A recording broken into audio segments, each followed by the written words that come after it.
ठीक है, तीसरा चैप्टर शुरू कर रहे हैं हम। तीसरे चैप्टर में ये 3 टर्म्स यूज़ करेंगे हम। पहली टर्म है पॉलिनोमियल,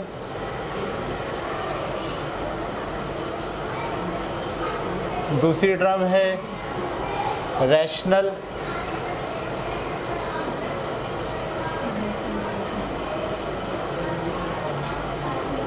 और तीसरी टर्म है इर्रेशनल।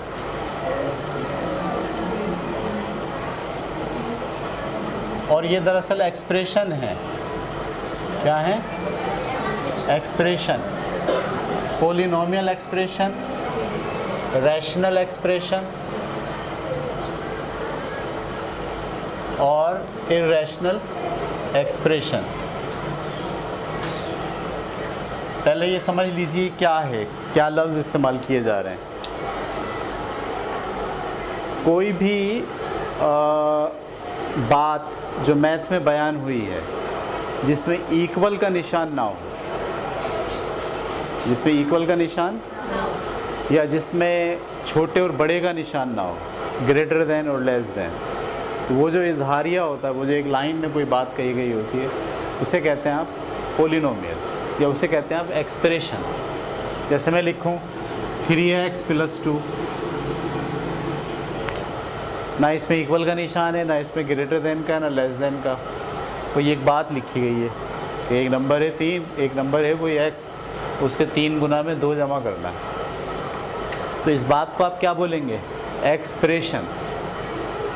समझ में आ रही बात आपको? ये एक्सप्रेशन 3 तरह के होते हैं, एक पॉलिनोमियल एक्सप्रेशन, एक रैशनल एक्सप्रेशन और एक इर्रेशनल एक्सप्रेशन। ठीक है, पॉलिनोमियल एक्सप्रेशन क्या होता है? जो बग़ैर फ्रैक्शन के हो, एक लाइन में हो, 2x² + 3x + 7।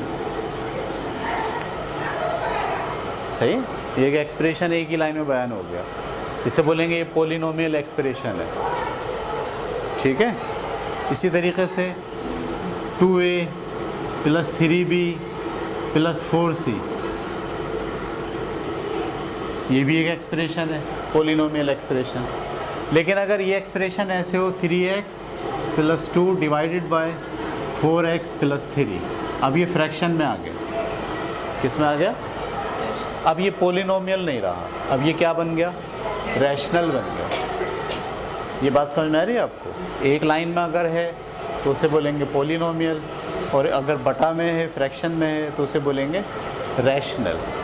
और बटा में ऐसे है जो ख़त्म नहीं हो रहा, चल रहा है, तो उसे क्या बोलेंगे? इर्रेशनल। क्या बोलेंगे? हाँ, इसका क्या मतलब है अभी हम इसको डिफ़ाइन करेंगे। पहले हम देखते हैं पॉलिनोमियल को मज़ीद। पॉलिनोमियल के अंदर अगर एक वेरिएबल है तो उसको बोलते हैं मोनोनोमियल। अभी देखिए इसमें एक ही वेरिएबल है ना, तो इसको क्या बोलेंगे? मोनोनोमियल एक्सप्रेशन है। तो ये पॉलिनोमियल, लेकिन पॉलिनोमियल की कौन सी किस्म है? मोनोनोमियल। और इसके अंदर आप देखिए एक से ज़्यादा वेरिएबल हैं। वेरिएबल किससे कहते हैं? जिसकी वैल्यू हमें नहीं पता होती। जैसे यहाँ x, y, z है, a, b, c, d है, ये वेरिएबल होते हैं। आमतौर पर वेरिएबल को x, y और z से ज़ाहिर करते हैं, a, b, c से ज़ाहिर नहीं करते। किससे ज़ाहिर करते हैं? x, y, z, आखिरी वाले हरूफ से ज़ाहिर करते हैं। तो अगर 2 वेरिएबल हैं तो उसको कहते हैं बाइनोमियल, मोनोनोमियल, बाइनोमियल। और अगर 3 वेरिएबल हैं तो ट्राइनोमियल, 4 हैं तो टेट्रानोमियल, नाम रख दिए हैं। 1 वेरिएबल है तो मोनोनोमियल, 2 वेरिएबल हैं बाइनोमियल, 3 वेरिएबल हैं ट्राइनोमियल, 4 वेरिएबल हैं। अब जैसे ये जो एक्सप्रेशन लिखा हुआ है ये ट्राइनोमियल है, तो ये वाला जो एक्सप्रेशन लिखा हुआ है ये मोनोनोमियल है। और ये वाला जो एक्सप्रेशन लिखा हुआ है 3x + 7z + 4x + 8z, अब इसके अंदर कितने वेरिएबल यूज़ हुए हैं? 2 वेरिएबल यूज़ हुए हैं, x और z, y नहीं है इसमें। तो अब 2 वेरिएबल की वजह से इसको क्या बोलेंगे? बाइनोमियल। ये बाइनोमियल है, ये ट्राइनोमियल है और ये मोनोनोमियल है। और इन सबको मजमूई तौर पर क्या बोलते हैं? पॉलिनोमियल। ये बात समझ आ गई? अच्छा, इसमें एक बात और भी होती है, जितनी पावर होती है, ज़्यादा से ज़्यादा जितनी पावर होती है उतने डिग्री का पोलोनोमियल कहलाता है। अब जैसे इस वाले एक्सप्रेशन में इसकी ज़्यादा से ज़्यादा पावर 2 इस्तेमाल हुई है, तो हम बोलेंगे कि ये 2 डिग्री वाला पोलोनोमियल है, ये 2 डिग्री वाला पोलोनोमियल है, ये 1 डिग्री वाला पोलोनोमियल है, ये भी 1 डिग्री वाला पोलिनोमियल है। अच्छा, इनकी अपनी अपनी किस्में बयान करें तो ये 2 डिग्री वाला मोनोनोमियल है, ये 1 डिग्री वाला ट्राइनोमियल है, ये 1 डिग्री वाला बाइनोमियल है। समझ में आ रही बात आपको? ज़्यादा से ज़्यादा जो पावर होती है वो उसकी डिग्री कहलाती है। तो कोई सा भी पोलिनोमियल 4 डिग्री वाला होगा तो उसमें ज़्यादा से ज़्यादा पावर क्या होगी? 4। कोई भी पोलिनोमियल 3 डिग्री वाला होगा तो उसकी ज़्यादा से ज़्यादा पावर कितनी होगी? 3। ये बात क्लियर हो गई आपको या नहीं? अच्छा जी। अच्छा, अब आइए रेशनल में।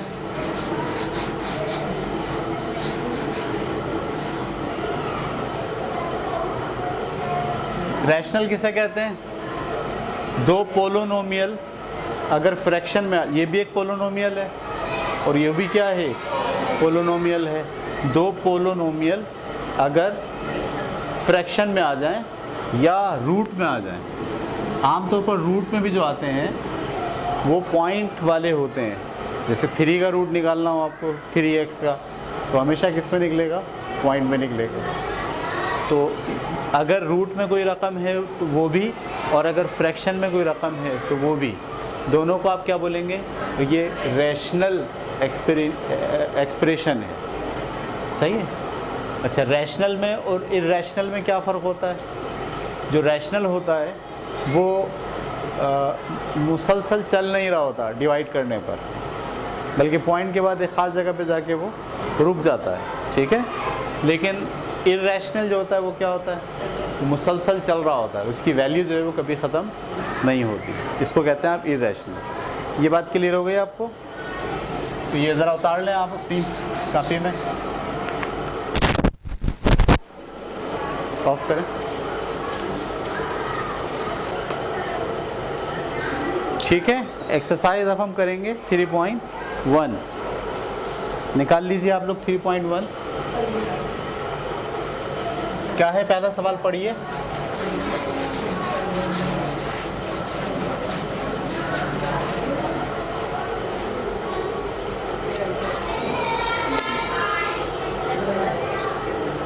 थ्री 3.1 का पहला सवाल है, examine whether the following algebraic expression are polynomials और नॉट। आपको बताना है ये जो नीचे वाली रकमें हैं क्या ये पोलोनोमियल हैं या पोलोनोमियल नहीं हैं। अगर आपको हर सवाल में कोई वेरिएबल दिख रहा है तो ये पोलोनोमियल है, और अगर वेरिएबल नहीं है तो पोलोनोमियल नहीं है। देखिए आप, पहले सवाल में वेरिएबल है, जी हाँ, 2xy² + 3x², ये पोलोनोमियल है। ठीक है, दूसरी वाली रकम भी पोलोनोमियल है, तीसरी वाली रकम भी, चौथी भी, पांचवी भी और छठी भी। पांचवी के अंदर भी नीचे x है ना, इसका मतलब पोलोनोमियल मौजूद है ये। अच्छा जी, अब आइए आगे की तरफ। दूसरा सवाल, examine whether the following expression है रैशनल और नॉट। आपको बताना है ये रैशनल है या नहीं है। रैशनल का क्या होता है पहचान? ऊपर वाली रकम भी पोलोनोमियल है और नीचे वाली रकम भी दोनों अगर रकमें पोलोनोमियल होंगी तो हम बोलेंगे ये रैशनल है। तो दूसरे सवाल में आप देखिए, सिर्फ जो पांचवा सवाल है उसमें ऊपर वाली रकम पोलोनोमियल नहीं है, तो इसका मतलब ये रैशनल नहीं हुई। और जो छठा सवाल है उसमें एक ही रकम है, ऊपर वाली नीचे वाली है ही नहीं, तो ये भी रैशनल नहीं है। ये दोनों जो है वो रैशनल नहीं है, सिर्फ पोलोनोमियल हैं। बाकी जितने भी सवाल आते हैं सब क्या हैं?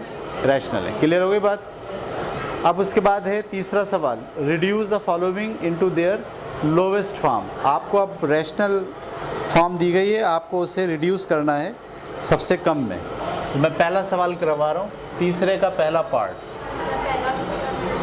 पहला और दूसरा, पहला दूसरा कॉपी में मत करें, कोई इशू नहीं है, आसान था वो। पहला सवाल है पी स्क्वायर माइनस का 100 divided by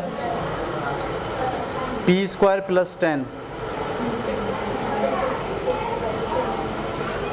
P square plus 10, इसको रिड्यूस करना है।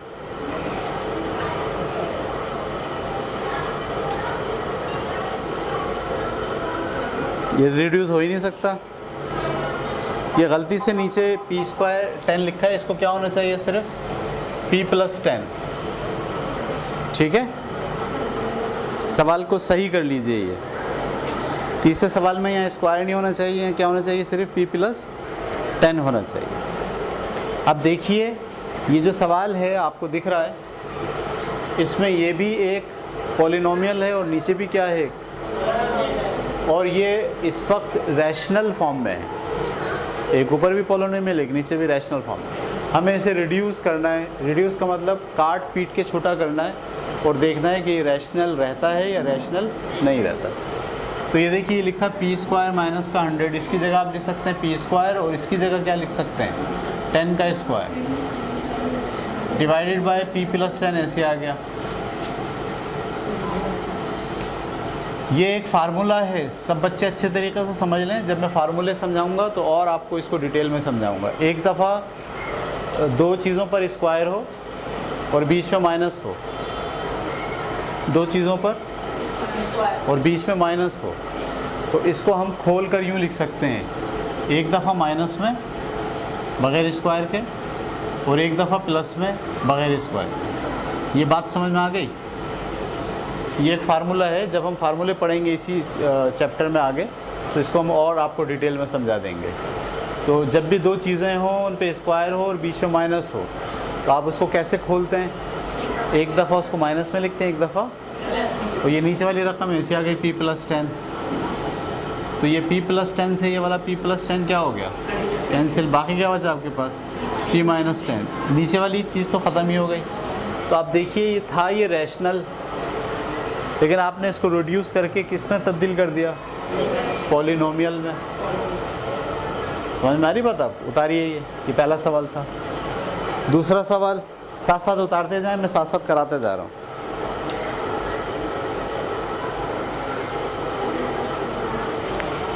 ठीक है भाई, इसका दूसरा पार्ट 3ab माइनस का 3a square divided by 3a square plus 6ab plus 3ab square.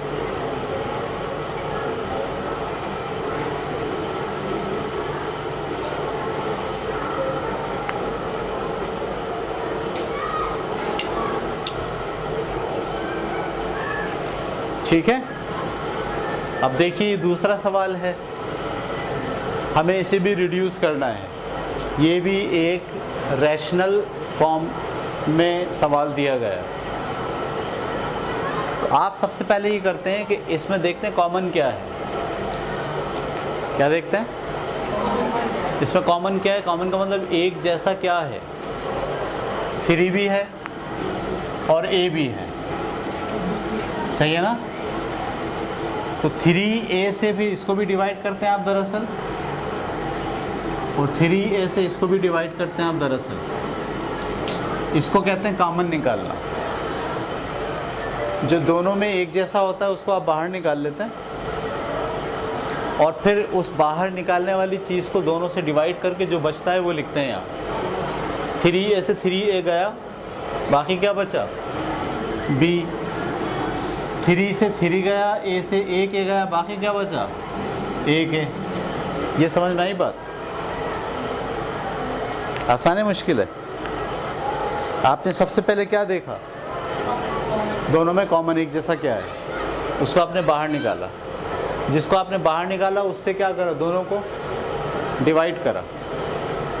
आप इसको यूं भी सोच सकते हो कि 3 ये यहाँ से निकाल लिया तो यहाँ से क्या बचा b, जब यहाँ से 3a निकाल लिया, एक 3 निकाल लिया और एक a निकाल लिया तो बाकी क्या बचा, एक a बचा। ऐसे भी सोच सकते हो, लेकिन असल में निकाल लिया का मतलब हम क्या समझते हैं, माइनस किया। तो ये माइनस नहीं हो रहा, ये डिवाइड हो रहा है। जब भी आप कोई चीज़ कॉमन निकालते हो वो चीज़ उन दोनों को क्या करती है, डिवाइड करती है। ये बात समझ में आ गई। इसी तरीके से नीचे आ जाओ, नीचे सब में एक जैसा क्या है,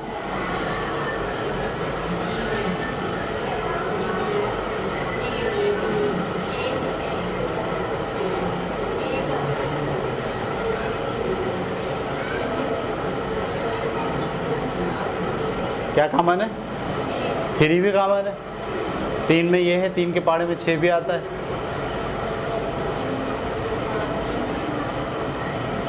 ऐसे ही है ना। तो 3a कॉमन निकल रहा है इसमें से, तो यहाँ से 3a निकाल लिया तो क्या बचा, सिर्फ a। यहाँ 3 के टेबल में 6 कब आता है, 2 पे आता है। देखिए ये फ़र्क पड़ा निकालने में। अगर आप बोलते हैं इसमें 6 में से 3 निकाल लिया तो क्या दिमाग में आता है, 3। ये निकाला नहीं है, ये पहाड़ा पड़ा है, काटा है। तो 3 के टेबल में 6 कब आता है, वो 2 बचा, और ये वाला a निकल चुका है, बाकी क्या बचा, b। फिर प्लस ये 3 और a दोनों निकल गए, बाकी क्या बचा, b स्क्वायर। अच्छा, इसमें दोनों में ये दोनों कट गए ऊपर नीचे, तो यहाँ से क्या बचा, b माइनस a, और नीचे से क्या बचा, a plus 2b plus b square. बस ये इसका आंसर हो गया। अब ये रेशनल था, रेशनल ही रहा, ठीक है, पॉलिनोमियल में तब्दील नहीं हुआ। उतारिए इसे।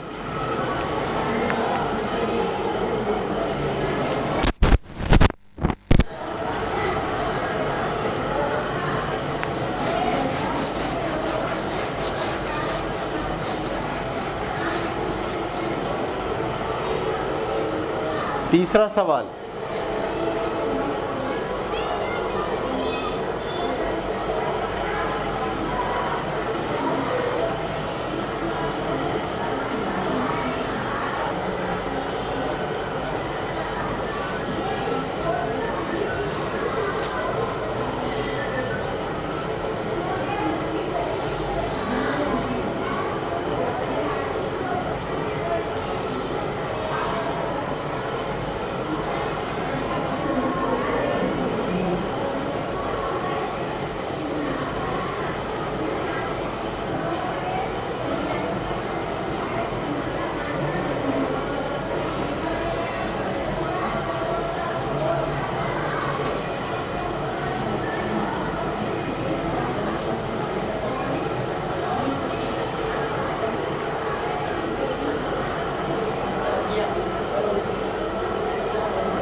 ठीक है भाई, उतार लिया आपने।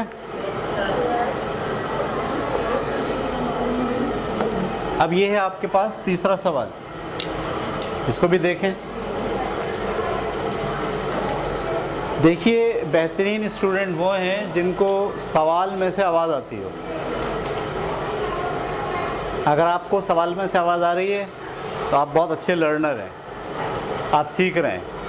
लेकिन अगर आपको सवाल में से आवाज़ नहीं आ रही तो आप लर्निंग नहीं कर रहे। इसमें से आपको क्या आवाज़ आ रही है, बताएं ज़रा सोच के।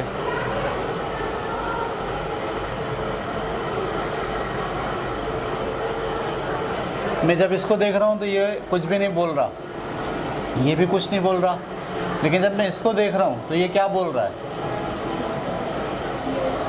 ये बोल रहा है कि इसमें से एक कॉमन निकल सकता है।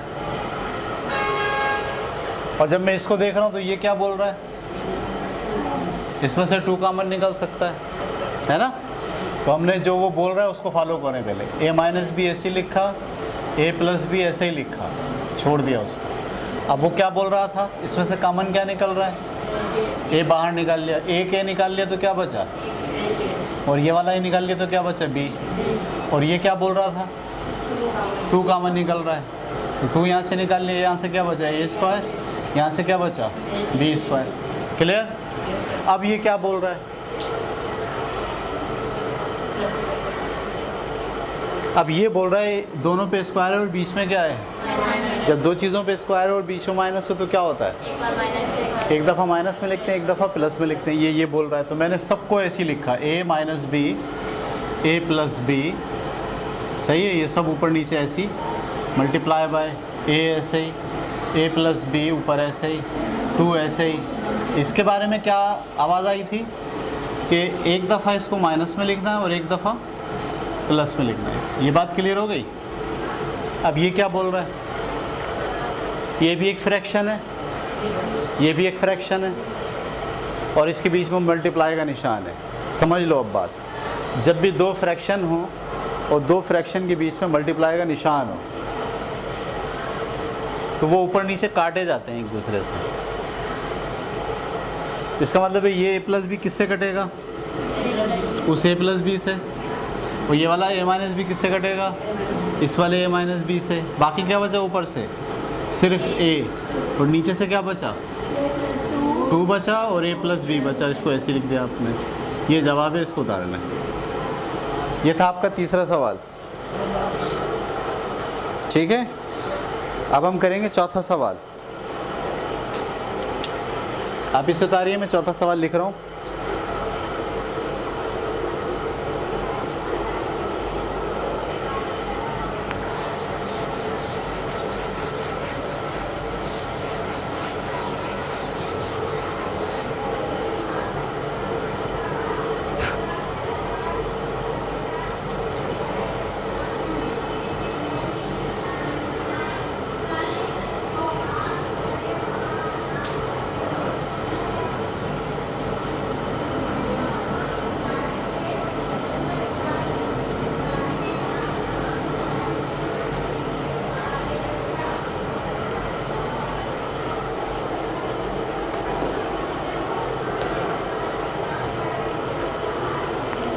ठीक है भाई,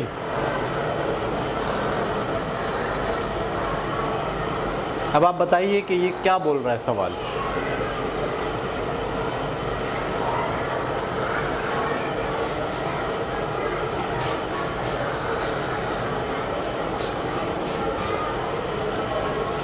कुछ बोलता हुआ दिखाई दे रहा है आपको वो?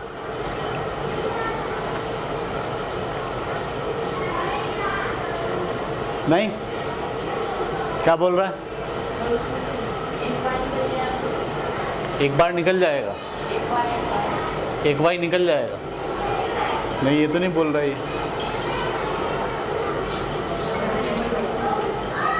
ये बोल रहा है कि दो चीज़ों पे स्क्वायर है और बीच में माइनस है, ये बोल रहा है। अस्सलाम वालेकुम। ठीक है, तो ये क्या बोल रहा है, ये बोल रहा है दो चीज़ें हैं, दोनों पे स्क्वायर है और बीच में माइनस है, तो क्या होगा, एक दफ़ा ये वाला z एक दफ़ा माइनस में लिखा जाएगा। मैंने x प्लस वाई लिख के एक दफ़ा माइनस में z लिखा और x प्लस वाई लिख के एक दफ़ा प्लस में z लिखा। ये समझ में आ गई बात। और नीचे वाला x plus y plus z ऐसे ही लिख दिया। आपके ख्याल में अब क्या हो रहा है, ये ऊपर नीचे कट रहे हैं, x प्लस वाई z से x plus y z cut गया, बाकी क्या बचा, x प्लस वाई माइनस का z। यह इसका आंसर होगा। ठीक है, उतार लीजिए। आज की क्लास में हम 4 सवाल रखेंगे बस।